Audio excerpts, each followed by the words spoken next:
Very delighted to now have Flavio Scarpa, who is going to be taking part in the CAP Sani 2C that is happening this week. Thank you so much for joining us once again. Let's just talk about why you continue to go back to this event, since you started in 2005. It wasn't my intention to start do them all, but it's just like after I did the first one, it just continued, and now it's just become a no-brainer. It's just it's such an enjoyable event. You just don't want to miss out. Maybe just tell us about why it is so enjoyable, especially the aspect of communities along the route which are very involved with this event. How does it actually work?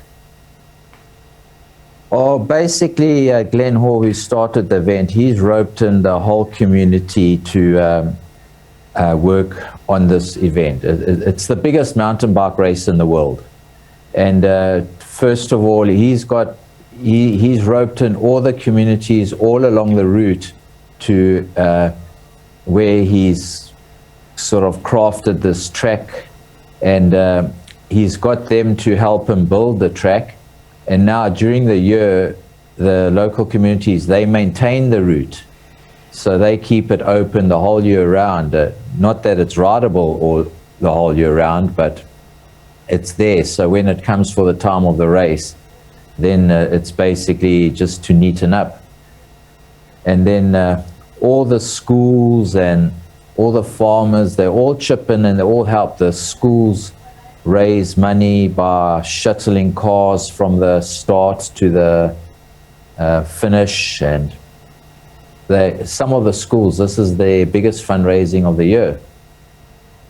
And I mean, 260 kilometers is really no child's play. How do you prepare for this?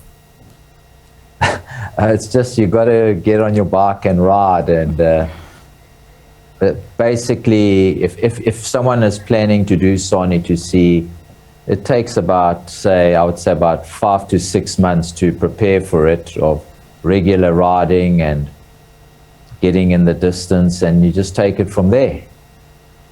It was also very unfortunate with the recent floods, that caused and wreaked havoc in the area. What has happened to the route? Were you able to restore it? Or basically a week ago, the Joburg to sea ended, and they were heavily affected with the flooding and that. And the last 3 days of the Joburg to sea is on the Sani to sea route. But Glen Haw had managed to get his team in. That actually on one section of the route, there's about 12 bridges that you cross a river.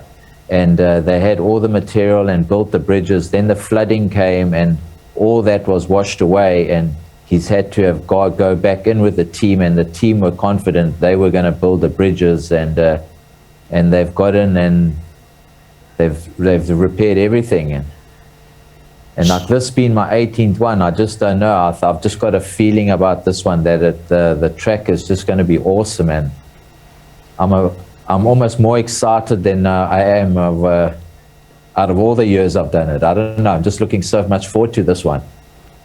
That sounds exciting. I'm just smiling listening to that. And maybe just quickly, if you can share some of the highlights from the previous years and what it is that we can expect this time around.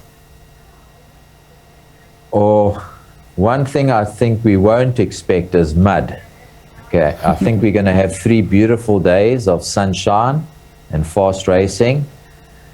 And I think if you think of highlights, those are probably the lowlights of the event, because when in 2005, the first one, when we went down into the Umkomaas Valley, it was so muddy that for the first 40 kilometers you could hardly ride. You were pushing your bike. Sure. And then 2006, we had another a lot of rain, and the first day was just mud. We had about 70 kilometers of mud, and the temperature was about 10 degrees, and it was freezing cold. Sure, but Flavio. basically, you're still up in Underberg. I am so sorry that I have to interrupt you there, but really looking forward to the action that's happening this weekend. Flavio Scarpa.